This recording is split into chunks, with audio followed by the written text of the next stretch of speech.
আগবঢ়াব পাৰিব। আমি আৰম্ভণিহে কৰিব বিচাৰিছোঁ, সেয়েহে লক্ষ্মীপ্ৰিয়া বাজনাক প্ৰস্তুত হৈ থাকিবৰ কাৰণে অনুৰোধ জনাওঁ। কৃষ্ণ কৃষ্ণ কৃষ্ণ।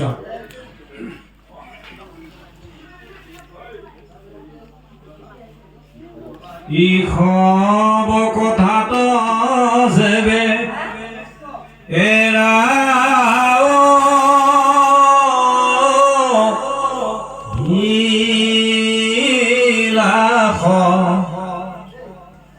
নুহি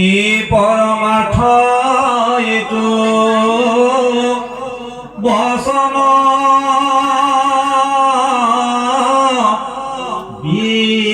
বিনাশ যাহাক শুনিলে হুৱে কৃষ্ণ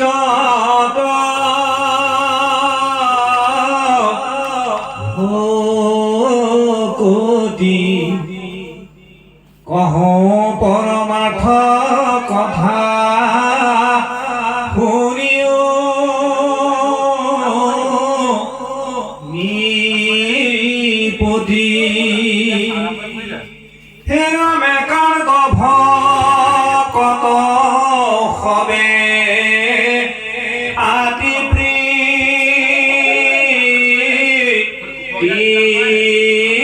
ভাবে উত্তম শ্লোকৰ গুণ যশ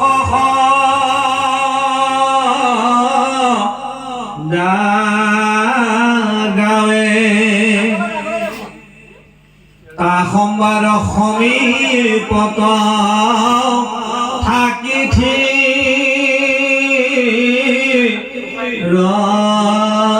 ৰচিতে এ ভৰিব কৰ্ণক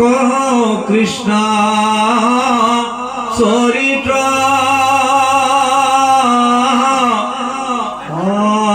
অমিতে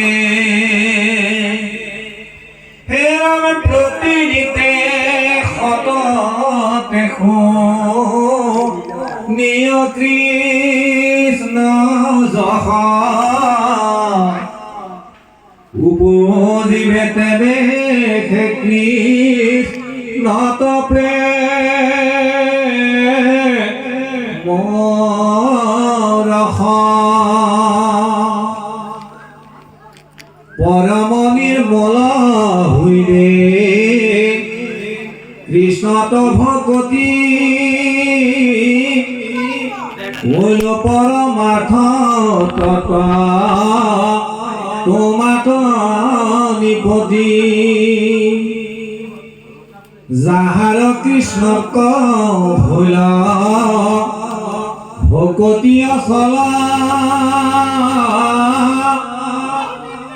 তাহাৰে হে গুচি লম নৰম হামল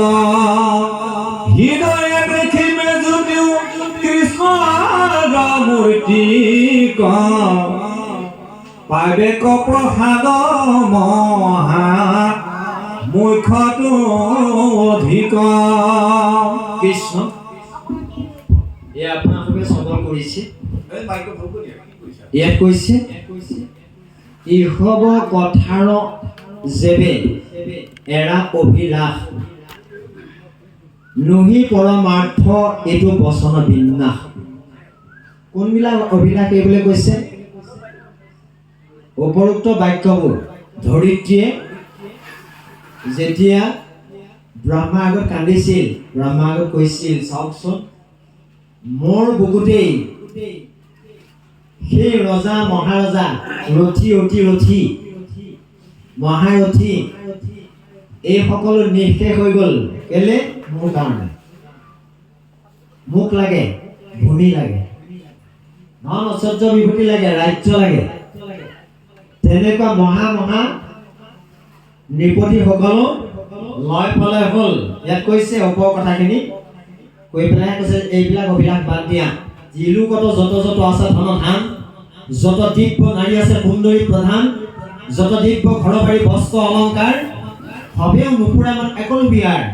সেই লোভত পৰিয়ে এইসকল ৰজা মহাৰাজা কি হৈছিল? মোৰ বুকুতে লৈ গৈছিল সেইকাৰণে ইয়াত কৈছে অত্যন্ত মমতামত আছিল সবাই মোৰ প্ৰতি মমতা থকা স্বাৰ্থটো আত্মকেন্দ্ৰিক জনাকো নাপাইল তৃষ্ণা সাগৰৰ পাৰ তেওঁলোকে কোনেও কিন্তু ভোগ কৰিবলৈ নাপালে তৃষ্ণা দূৰ নহ'ল অন্তকালে সবাৰ মিলিল বিসংগতি সৱশেষত সকলোৱে প্ৰলয় ঘটিল ঐক্য গইলা এৰে মুখ শিখব নিপতি এইবিলাক কথা ক'লে গ'ল এতিয়া এনেকৈ আত্মকেন্দ্ৰিকভাৱে মোক লাগে মোৰ হওঁ ইন্দ্ৰ চৰিত্ৰটো আত্মকেন্দ্ৰিক সেই চৰিত্ৰ লোকসকলক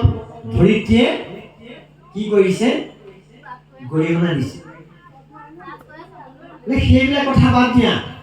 ইখবৰ কথা কৈছে এৰা অভিলাষ সেই অভিলাষ যদি নেৰা তেনেহ'লে তুমি কিন্তু মানুহৰূপে সংসাৰ আহাৰ সাৰ্থক নহ'ব আৰু সেইবোৰ পৰমাৰ্থ কথাও নহয় হাঁহ ধন হাঁহ পুত্ৰ হাঁহ ঐশ্বৰ্য হাঁহ বিভূতি হাঁহ ভাৰ্যা এইবিলাক ক্ষণস্থায়ী সেইবিলাকে আপোনাক কেতিয়াও উত্তৰণ নঘটায় যাহাক শুনিলে আপোনাৰ কৃষ্ণৰ ভগৱতী সেইটোৱে হাঁহ কম পৰমাৰ্থ কথা শুনি উদ্ৰেপতি এতিয়া মই তোমাক পৰমাৰ্থ কথা কওঁ শুনা সুদেৱে পৰীক্ষিত কৰিছে একান্ত ভকতে আতি একান্ত ভকত হবে আতি প্ৰীতি ভাবে উত্তম শ্লোকৰ গুণ যশ সদা গাৱে উত্তম শ্লোক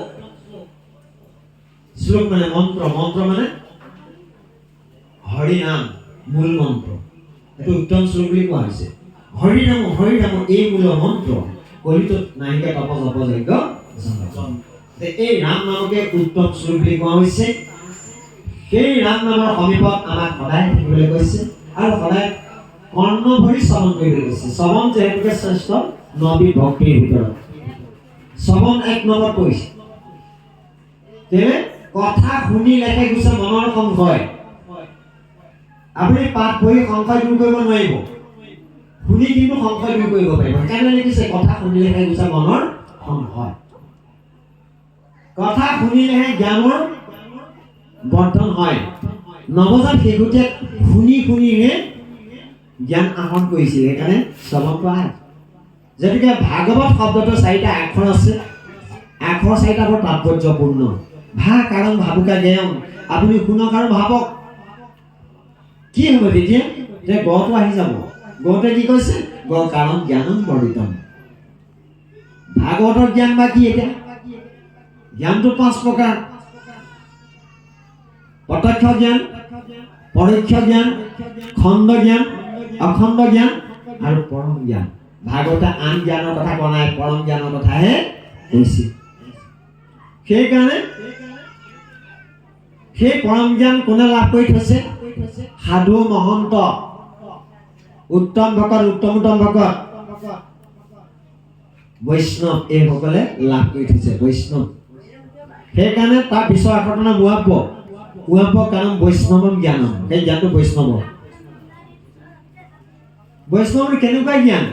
বোলে সমস্তকে আত্মসম দেখাটো নিজৰ দেহত যিজন আছে আনৰ দেহতো সেইটো আছে বুলি নিশ্চয়ত্মিকা বুদ্ধিৰে যিজনে ভাবিব পাৰিছে সেইটো ভাৱনা সেই তত্ত্বটো কাৰণ তত্ত্বদৰ্শন সেইটোৱে যদি হ'লগৈ আৰু তেনে উপায় পালে আৰু সেইজন মানুহে উপায় পালে সমস্ত ভূতক দেখি বেক আত্মা সম উপায় মধ্যত এইটো আতিমৈ ক্ষতম মই এইখিনিতে তেখেতৰ নাম ল'বলৈ পাহৰিলোঁ আমাৰ সকলোৰে শ্ৰদ্ধাৰ আমাৰ হয়তো বহুতে চিনি পায় বহুতে চিনি নাপায় বহুতে মোবাইলতহে পাইছে ইউটিউবতহে পাইছে আমাৰ অতি শ্ৰদ্ধাৰ সকলোৰে শ্ৰদ্ধাৰ অনিল তাঁতী এয়া আমাৰ অনিল তাঁতী বাপজনা